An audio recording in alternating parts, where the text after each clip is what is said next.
Welcome back to the Journey of the Abandoned House, episode 21. 21. Man. In my mind, well, let me back up a little bit. Every time I accomplish something fairly substantial here at the job, my wife always asks me if I feel accomplished by it. And I never really do. And this week, although what I did wasn't that big, it does feel like a turning point on the project. And of course, it's a new feature to the house that I've been longing for, I guess. Yeah. But anyway, we'll get into that. So for today, what do we have for you? I did the external wall at the beginning of the week, and then I had kind of a down day. I wasn't really feeling it, so I did miscellaneous stuff. And then I did the accomplishment of the week. And I will show you that here shortly. So let's get into it.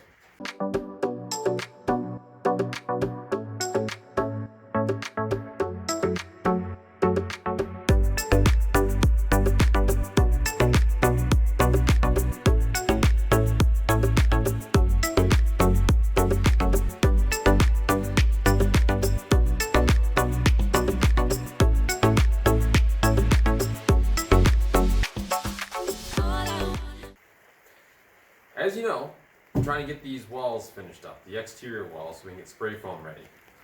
And so Monday morning, I tackled this wall straight away, and it went pretty smoothly actually.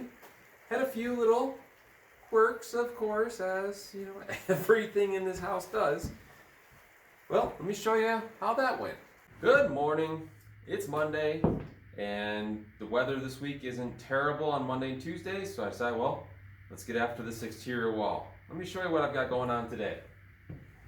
As you can see, we got a bank of studs here. We've got a double up, another double up, another double up, again, and another bank here. This is for what used to be the wall that was here before. So you have nailers on either side, so that's why this is here. Why this is here, I have no idea. No clue at all. Some iteration, some point, they decided they needed a bank of studs here. It's not supporting any sort of load, so I really don't know. All it is to me is a whole bunch of thermal bridging, and I don't want it, so it's gotta come out. This doubled up stud is because when they hung this stud, they must have done something wrong with their layout marks from top and bottom, because this thing is way out of plumb, and this one is pretty close. So they must have put this guy in order to correct the fact that this one's so far out, is my guess. I don't know. All I know is it's more thermal bridging and it doesn't work for me. Same thing here, and basically all the way back to here. So from here over, this whole thing needs to get reframed. And the other thing we have going on is this, I think this was in the 60s and 70s. It was the bridge material between what the original, the 1x8 planks that were on the exterior of the building and plywood. So between those two generations of material, as the 1x material became more and more expensive and plywood wasn't really readily available, the building material manufacturers came up with this stuff. Now it's also like a precursor to zip. Now, zip material has that water shield on the exterior, where this stuff is impregnated with some sort of tar. Now, as you saw, I just ripped this whole piece right off this wall. I didn't pre-cut this. It just breaks right off. I'll try to get closer for you to have a look at it. Now, it's a real fibrous material, and it has this sort of felt paper exterior on it. And I'm not sure, what its holding strength was back in the day, but right now, obviously, this whole piece I just pulled right off the wall. I'm not messing with you. And it's, I I don't understand how the siding is held on this building, other than they randomly hit a stud and that it all interlocks. One piece to the next piece, it's all locked together. So I'm guessing that's how the siding is still on the building, because this stuff is not holding it. So what I need to do is rip all this stuff off, which means all the siding's got to come off, all that sheathing, whatever it is, has to come off, and then this has to be reframed. All in the name of doing it right. And this is the sort of detail that when you purchase a home that's been flipped, these sort of things don't get done. Just putting that out there.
So, miscellaneous day.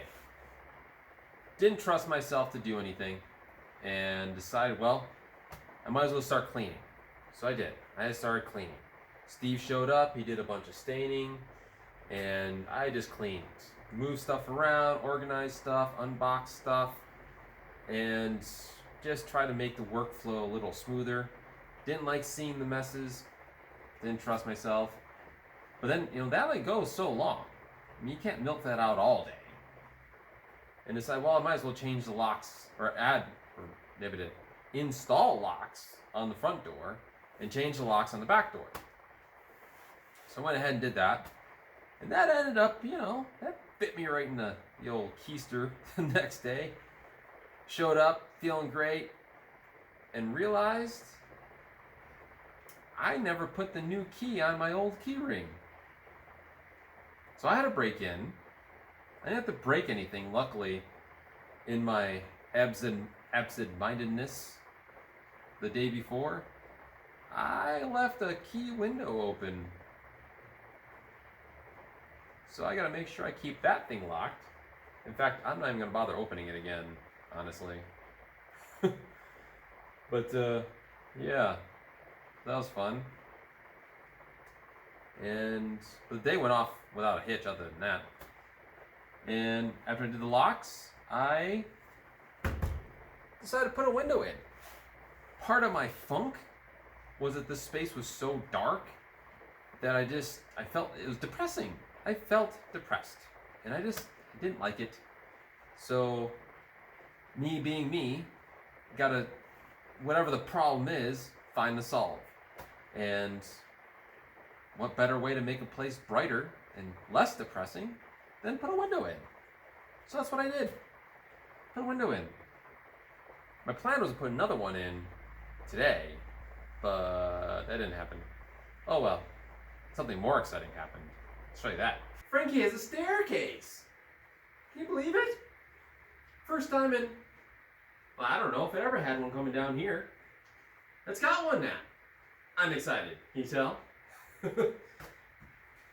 You know, I love building stairs. And I love the artistry of them. I love the problem solving of them.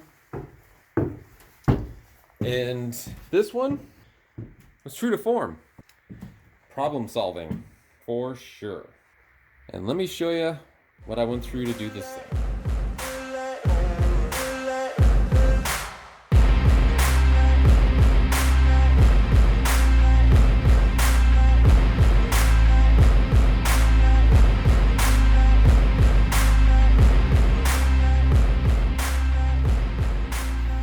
So when I first started this project, I didn't really understand what I was going to do when it came to YouTube.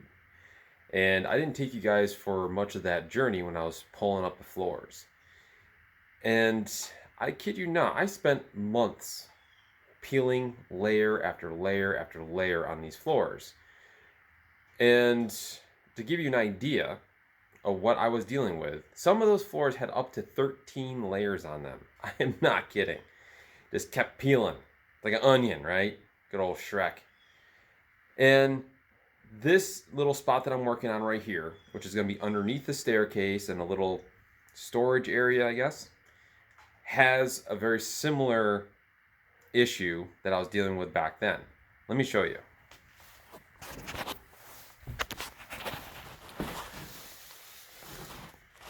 So on the far side of the room there, you can see the bottom layer, which is Luan. And then on top of that has two different layers of linoleum. So this one's, you would think, would be pretty easy to peel up. Except that, do you see all those rows of nails? Every 6 inches, 6 to the right, 6 to the left, up and down, there's a nail. And it goes into the floor, goes through the Luan, and getting this Luan, which is a super inexpensive material, to peel up in large chunks is really difficult. And that is the battle that I'm fighting this morning. And once you get it up, you've got to get all these nails out. And you know, when you're working on here, you got to be very careful where your knees are, because let me tell you, you get one of these into your knee, it's not a pleasant experience.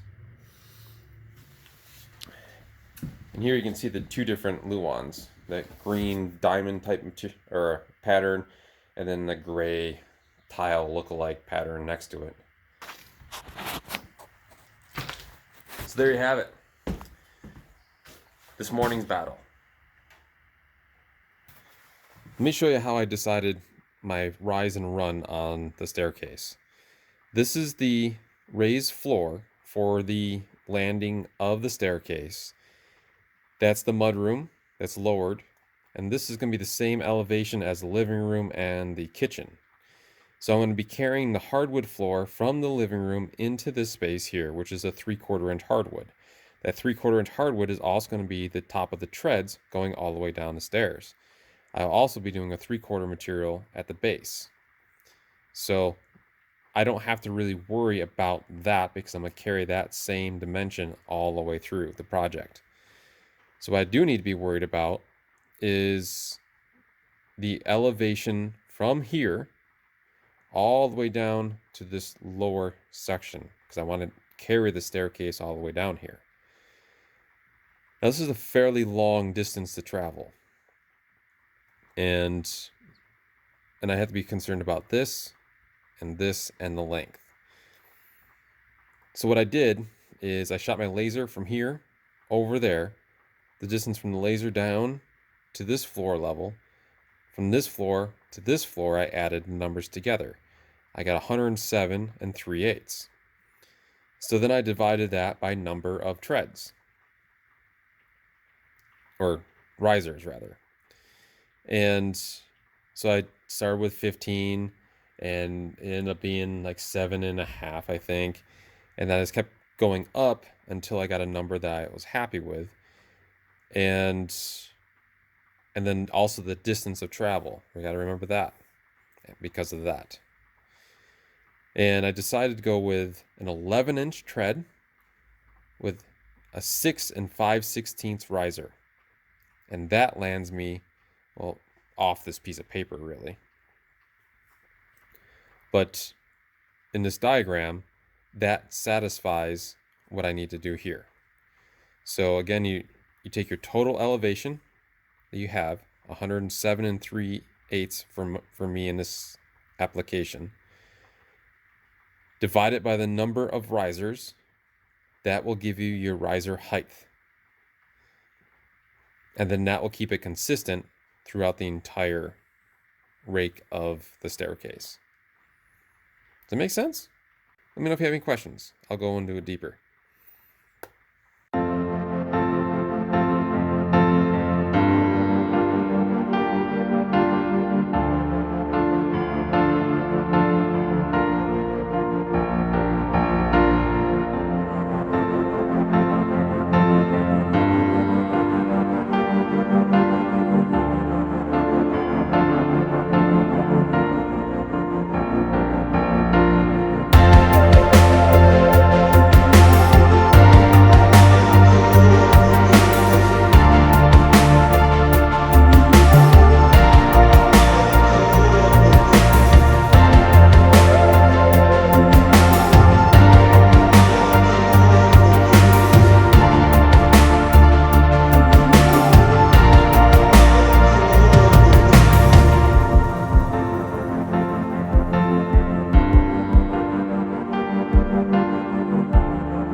And there you have it, Frankie's first staircase, at least to the basement.